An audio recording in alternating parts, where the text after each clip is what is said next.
again, out of all the problems, whether it's fentanyl, whether it's trafficking of women and children, whether it's the smuggling of contraband or firearms, the thing that scares me the most, I keep saying it's the terrorism aspect to this. This border is vulnerable.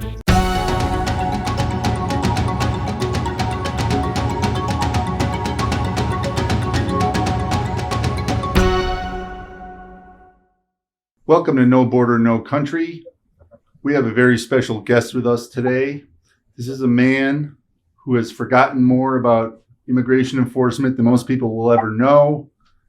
Former acting ICE director, currently the senior fellow at the Immigration Reform Law Institute. Tom Homan is with us today. Hey, Tom, thanks for coming today.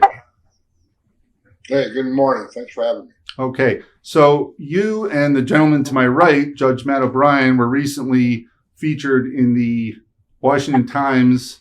Your piece was the lead article in their commentary section, and the headline was "Luck is not an effective border control policy," talking about the threat from our southern border of people with bad designs on this country, people on terrorist watch lists, things of that nature.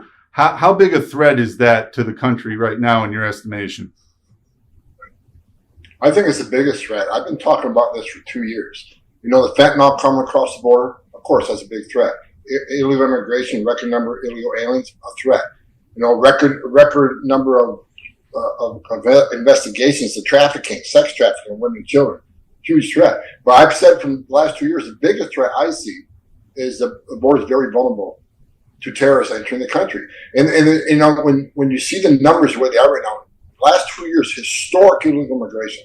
I've been down the border 13 times in the past year and a half, and I see what's going on. In most sectors, up to 70%, that's 70% of agents are no longer on patrol because they're processing, they're changing diapers, making baby formula, making hospital runs, making airport runs. 70%. So when you take 70% of the agents off patrol, that leaves that border very vulnerable. And as we know, the criminal cartels in Mexico, they decide who comes across, when they come across, and where they cross. Because when they know the border patrol is overwhelmed and they pull agents off the line, that's when they move the fentanyl. That's when they move the gang members. That's when they traffic the women and children. And that's when they move known suspected terrorists. And I said this. They've already arrested well over 200 people off the terrorist watch list the border patrol has. You've got 1.8 million gotaways. These are known gotaways. People caught on camera, drone trafficking, sensor trafficking. The border patrol recorded them, but they couldn't apprehend them because they're too busy, because they're overwhelmed. 1.8 million known gotaways. How many of them are known suspected terrorists? And here's what you need to consider. If they've arrested, I think the last number I saw was 274. If they've arrested 274, how many didn't they arrest? How many got away? Because as we know, terrorists, they're trained to evade law enforcement. They're trained to get away.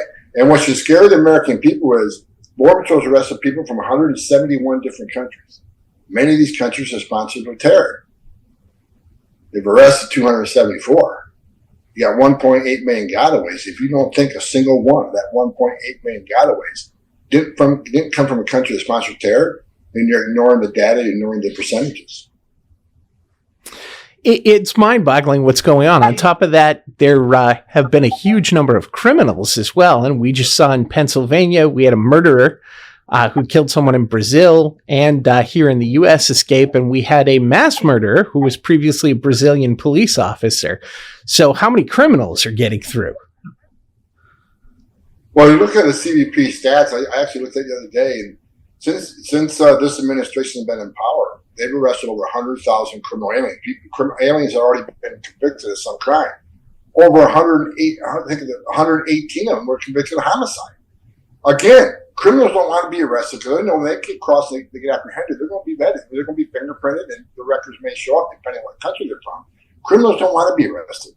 That's why this 1.8 million gotaways scares the hell out of me, because you pay two different prices to the criminal cartels. You pay one price to cross the river, across the desert, and turn yourselves in. Simple, right? Go across the border, turn yourself in. Border Patrol's going to process you. They're going to release you. They're going to fly you to the city of your choice. Then you can apply for work authorization. And you're going to be in the country, 3 to 7 years, depending on where you go. And even if you get an order of removal, which 90% of them will, no one's looking for you because the secretary has said being in the country illegally on his own is not enough for ICE to go look for you. Who would not take advantage of that free giveaway? All the things I just said for less money. Who's going to pay more money to the cartels to get to New York, get to Chicago, and not turn themselves in? People don't want to be vetted. It's common sense. These are going to be criminals and gang members. And you're terrorists. And let me add one thing about the terrorists. Matt, you were around after 2001. You know this. After 2001, we created all these databases to try to prevent people coming in with a visa or get a plane ticket to come to the United States to do us harm. So we created all these databases, right? The TSA no-fly list, the FBI screening database, the visa security program, which I used to run as ICE director along with CBP. The visa security program, we've stopped thousands of people from getting a visa that had derogatory information in their background.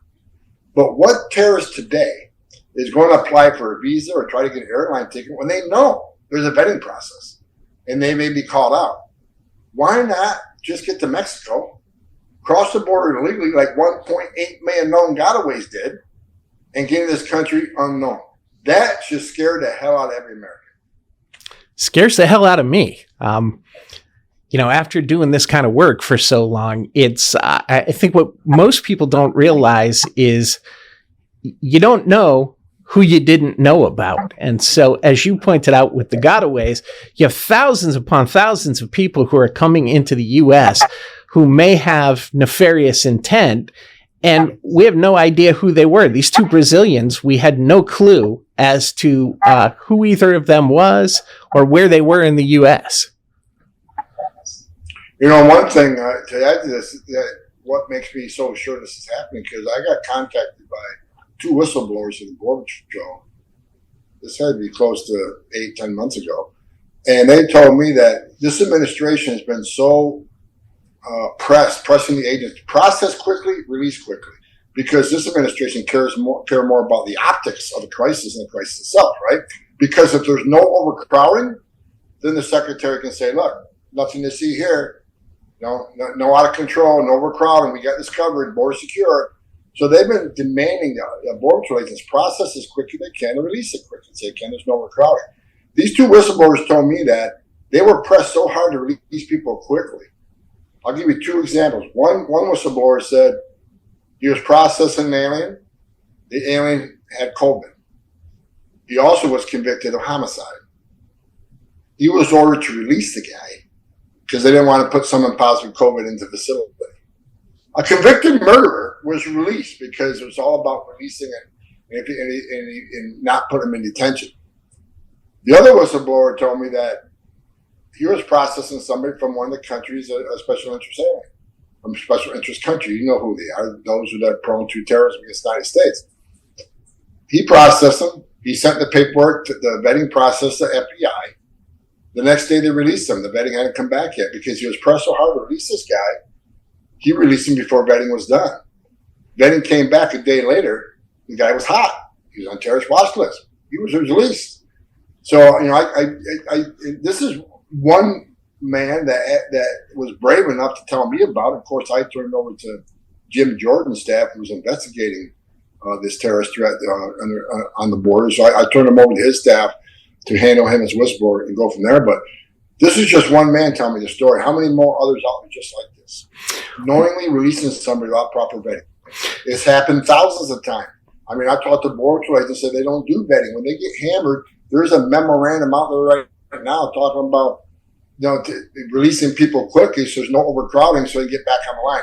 This administration, again, I'm going to say this, they're more concerned with how fast they can release somebody than doing the proper vetting. Javier Becerra, the HHS secretary, he said he did a speech the other day that I watched. He was bragging how quick they're releasing the children, saying, they weren't put in cages like the last administration. Well, cages were built in the Obama administration. Let's remember that. I was there. This is Obama's problem. But he was bragging how quick to release children. But on the backstory of that, they released over 85,000 children they can't find. So that's just scared the hell out of everybody. Well, and I constantly hear people, commenting on this, and they say our immigration system is broken. But with those two examples that you just gave, there's nothing broken about the immigration system. Those two individuals probably could have been administratively removed from the U.S. without any further action. Absolutely. And look, is there problems with the immigration system? Of course, there's been problems for decades. But that didn't stop the last administration from putting the Remain in Mexico program in place, the third safe country migrant protection protocols, demanding Mexico take action to stop trafficking of women and children in third country. The last administration had the same system we got now. And we got illegal immigration down 83%, depending on what time frame you look at, much as 90%, but on average, 83% decline in illegal immigration, a 45-year low. When 83% less people are coming, that means more border patrol on the line, less fentanyl getting away, less non-suspected terrorists getting away, less trafficking women and children going on, less criminal and gang members crossing the border. It was a success. So this administration came in, I've said it 1,000 times. They took the most secure border in my lifetime, not Tom Homan's opinion, based on data. Anybody go to cbp.gov data and look at the success of the Trump administration the last 2 years. Most secure border in my lifetime based on the real numbers, real data. And this administration came in, the first president in the United States, Joe Biden, first president in the history of this nation, who came into office and unsecured a border, right? I worked for 6 presidents, starting with Ronald Reagan. Every president, including Clinton and Obama, took some steps to try to do something about the border because they clearly understood you can't have national security unless you have border security. They got it. Some did more than others. No one did more than the last administration. But Joe Biden's first president came in office with the help of Secretary Mayorkas and unsecured a border. That's just based on data. This is not picking one president over another president. I'm looking at data from one administration to another. So they inherited the most secure border in our lifetime, the same immigration system they're dealing with today, same problems, but they're ignoring the problems and opening the border. The numbers prove that out. Tom, we just had the anniversary of 9/11 this week, and everyone knows how those terrorists got into the country. They largely use student visas and other channels like that. If a group was trying to do a 9/11 sized attack on this country today, wouldn't the southern border be the most obvious place they would look to get people into this country? And why isn't there more concern about that? There is a concern. I think, I've said it many times that, first of all, not only the southern border, let's not forget the northern border. Mm-hmm. There are increases up over 800%. And I grew up on the northern border. And I know for a fact there are some port of entries where you just pick up a phone, call and say, hey, I'm here. They don't have some port of entries not even manned. So this is, the northern borders it just as vulnerable too. But, they're both vulnerable to crossings based on the sheer numbers of border patrol agents who've been pulled off the line. And they should be concerned. I mean, I'm concerned. I think a lot of people on the Hill are concerned. American people should be concerned. But I've said for a long time, I've been asked this question a lot. They say, well, can you really blame Secretary Mayorkas because he's just taking orders from the White House? And I said this, look, he's a Secretary of Homeland Security, right? He has access to the same data, all the data points we just talked about. He has the same data points. Most of these data points come from the CBP or DHS website. At what point does the Secretary of Homeland Security tell the White House, look, I can no longer support this. This is an extreme vulnerability to terrorism. And we need to do everything to kind of secure this border. But they're not. They're just not having the same data points I have. They're continuing to ignore the border. This isn't based on incompetence. This isn't based on inability. This is by design. That's since day one. Joe Biden ran on open borders. And you got to give this administration credit. They kept their promise. Borders open. Borders not secure. And, a record number of illegal aliens coming to the country. Again, I think you're going to see another record year this year. 3 record years in a row. Historic records. Nothing even close to it. So I think someone that looks at the data and understands things the way we do, there's clearly a concern for us. And it's, like I said earlier, it's my biggest fear. And and that's a good thing. I love my partnership with IRLI, being a senior fellow. You guys, we're out there trying to push this message out that this is a national security issue. I actually think it's the biggest national security failure this country's seen since 9/11. And I'm going to come out and say it. Something's going to happen down the road. I don't know when. I don't know how many terrorists have got through. But I know one thing. Someday we're going to find out, and it's going to be a bad day for America. It's almost like it may take something like that to bring sense to some of these people that are in control. I hate to say that, but that's a thought of my mind. New York City, right? My home state. The saying was never forget. Never forget. This administration, you just mentioned the terrorists, many of them are overstays. They overstayed a visa. They become immigration fugitives. Fugitive aliens, overstayed aliens, aren't even a priority for this administration. If you look at Secretary Mayorkas' priorities, they're not even in there. So no one's looking for the overstays. No one's looking for the fugitives.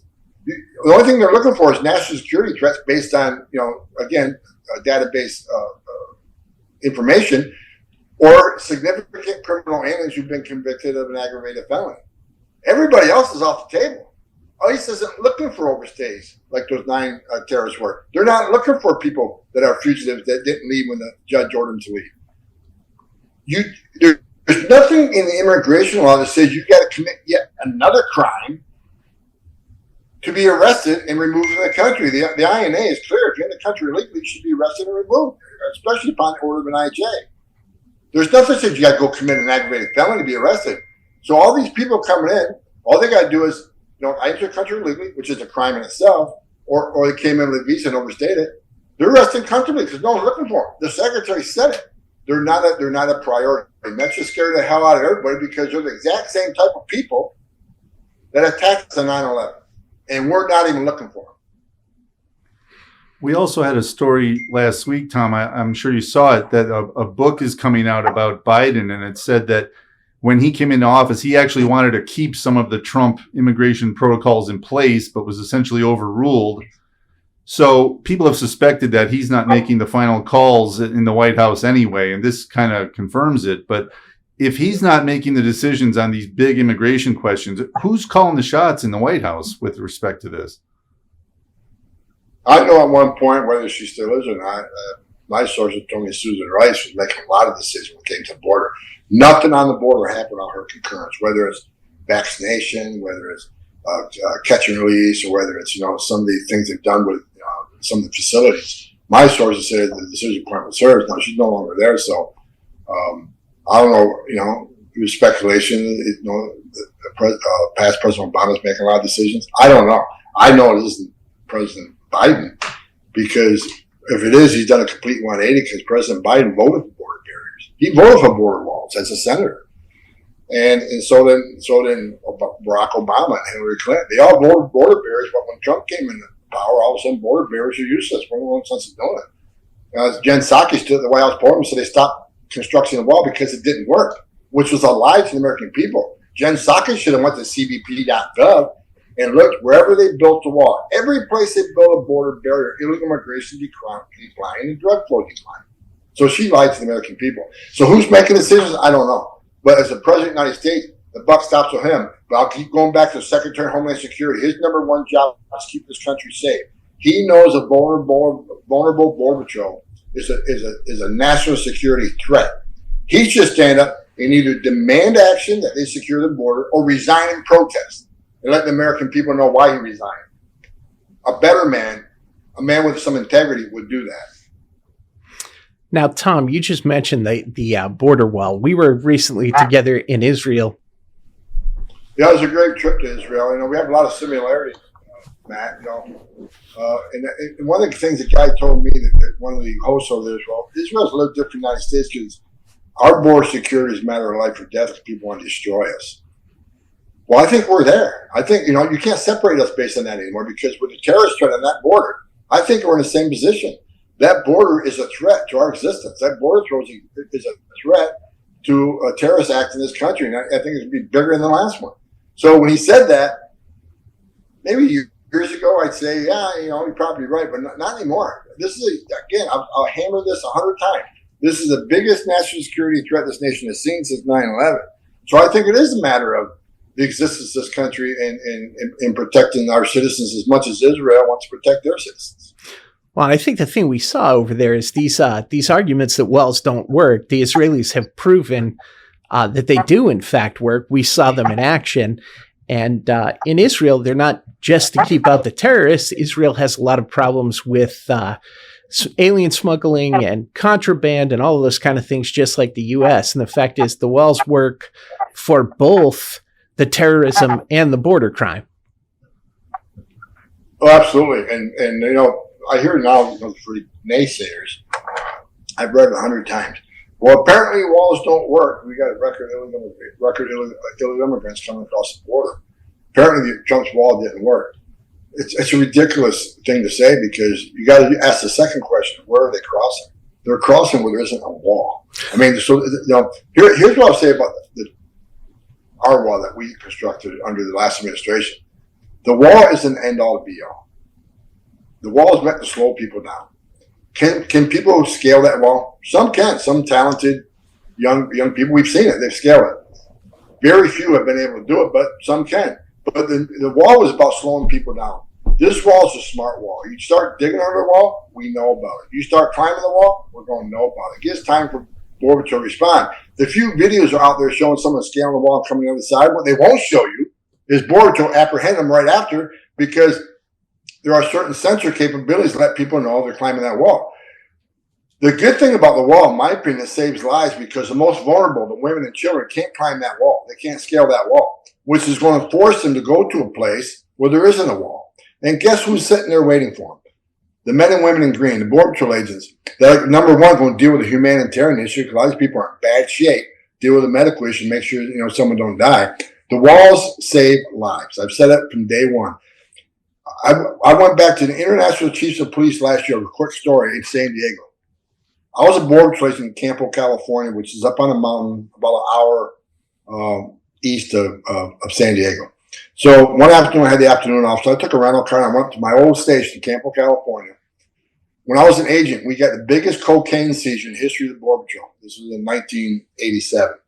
Biggest history in the 221 kilos, which was the biggest Border Patrol seizure at the time. A utility truck came across a barbed wire fence right on the border. The only thing that separated us from Mexico was a barbed wire fence. He busted through the barbed wire fence. Of course, we had sensors buried there. When I was on patrol that night, of course, we get a hit on the sensor. So dispatch said, you just got a hit on this number sensor. And I know that sensor is. So me and another unit responded. It was real close to the main highway. We got the highway. We pulled over. Again, 221 kilos in this utility truck. So I went back to reminisce with another officer. So I said, let's go over to O'Neill Valley. I was sure that truck came across. I went to O'Neill Valley to see the truck cross. Big old beautiful wall there now. No utility trucks going to smuggle cocaine through O'Neill Valley anymore.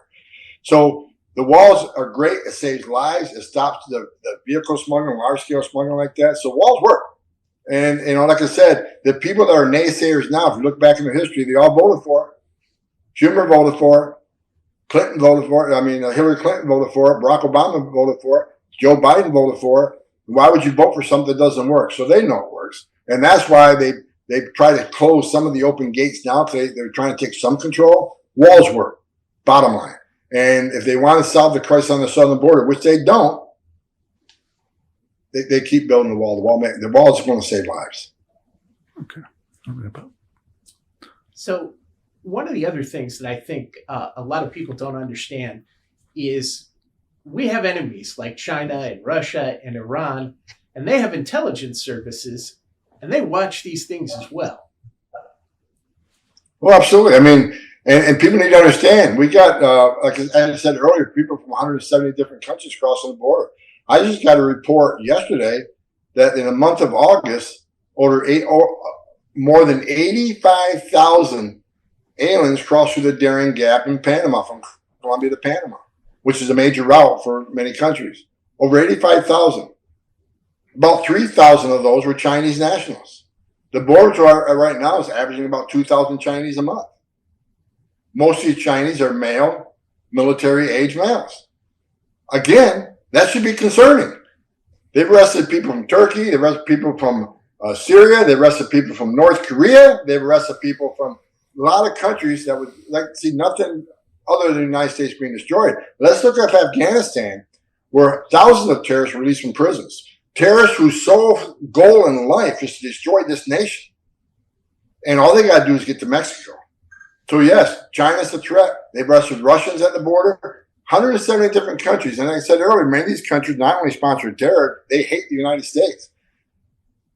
Again, out of all the problems, whether it's fentanyl, whether it's trafficking of women and children, whether it's the smuggling of contraband or firearms, the thing that scares me the most, I keep saying it's the terrorism aspect to this. This border is vulnerable. No terrorist is going to apply for a visa or a plane ticket anymore and go through the risk of a database when he can simply cross the border, pay the cartels a little extra money, and say, I don't want to turn myself in. I'm going to be one of the gotaways. And we talk about 1.8 million known gotaways that are caught on video or some sort of electronic capturing device. We don't know what we don't know. How many gotaways haven't we arrested? And places like Big Bend sector, very hard terrain, very little technology there. There's no wall there and very little technology. So they do some drone activity, but there's areas of the border that the technology wasn't finished. The last administration wasn't able to finish the technology. Some of the wall doesn't have the technology. Before this administration stopped building the wall, there's still technology, fiber optic technology that's supposed to be put in the new wall. They stopped that too. So, this border is vulnerable because of this administration's action. And again, the numbers speak for themselves. Thousands of Chinese nationals, thousands of people from countries that don't like us. And what's scary about the Chinese nationals, not many of them, very few of them was give up, turn yourselves in Border Patrol. Most of them arrested trying to get away. Tom, just so our viewers get a sense of the numbers of the gotaways, what's the official ratio that the Border Patrol uses for the gotaways versus the people that they actually find? Well, it depends who you talk to. You talk to some of the chief patrol agents, they claim they're apprehending 25% of those crossing. They think they're only because they know what the known gotaway numbers are, and they know what what they apprehend. What they don't know is the unknown gotaways. Right now, they're arresting a lot of people just because a lot of people are choosing to turn themselves over. So right now, I talked to a lot of guys think they 60% apprehension, 40% getaway. I don't believe that. I believe they're probably arresting 25%, depending on the sector. San Diego sector, they're arresting the majority of the people. San Diego sector has a dual wall system, most secure sector out there. But Arizona, they don't have a lot of technology in Arizona. I know for a fact the gotaways, the highest number of gotaways are in Tucson sector, Arizona border. Several sectors in Arizona. They don't have the technology that Texas and San Diego has, depending on the sector. So I think San Diego is probably catching 70%. I think some of the sectors in Tucson are catching 25%. And this is based on my conversations with chief patrol agents, who I won't name because this administration has shown if you tell the truth and become a whistleblower, you're going to be out of a job.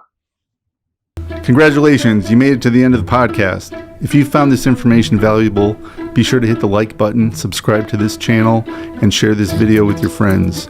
If you'd like to support this show, go to IRLI.org/podcast. And if you want to learn more about the Immigration Reform Law Institute, go to IRLI.org. You can also hear this podcast at Apple Podcast, Spotify, and Google Podcasts. And be sure to check us out on social media at IRLI Law. Thanks a lot.